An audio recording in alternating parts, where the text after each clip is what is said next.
सत्ता येते आणि जाते. सत्ता ज्याला मिळते त्यांनी संयम ठेवायचा असतो. सत्ता असेल तर जमिनीवर पाय ठेवायचे असतात आणि सत्ता नसेल तर चिंता करायची नसते, काम करत राहायचं.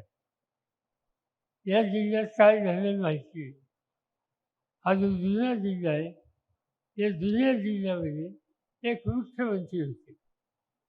ते मुख्यमंत्री सिंधुदुर्गाचे होते आणि अलीकडे मी बघतो की मुख्यमंत्री मी मुख्यमंत्री होतो.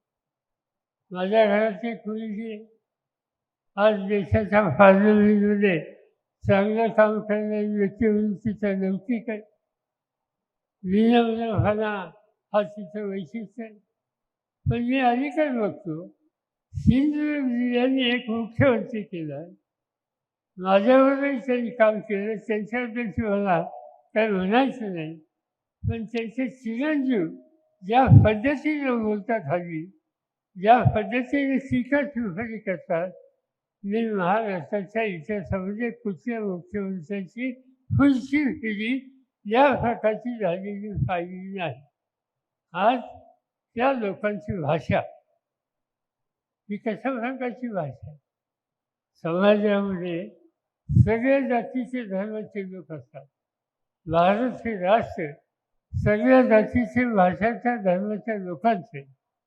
इथे हिंदू आहेत, इथे मुस्लिम आहेत, इथे शीख आहेत, इथे ख्रिश्चन आहेत. आणि तुमच्या राज्याच्या एका केंद्रीय मंत्र्याची मुलं मुस्लिम समाजाच्या संबंधी या पद्धतीची जाहीर भाषण पुन्हा पुन्हा करतात. त्याला आव्हान घालायचं काम तुम्ही केलं जात नाही. या उलट टेलिव्हिजनवर त्याची बघावयाची काळजी घेतली जाते. त्याचा अर्थ सत्य आहे की सत्ता ही डोक्यामध्ये गेलेली आहे आणि ज्यावेळी सत्ता डोक्यात जाते लोक कधीच एक होतात आणि त्यांना त्यांची सत्ताची ही दाखवण्याचं राहणार नाही. आज ही स्थिती या ठिकाणी.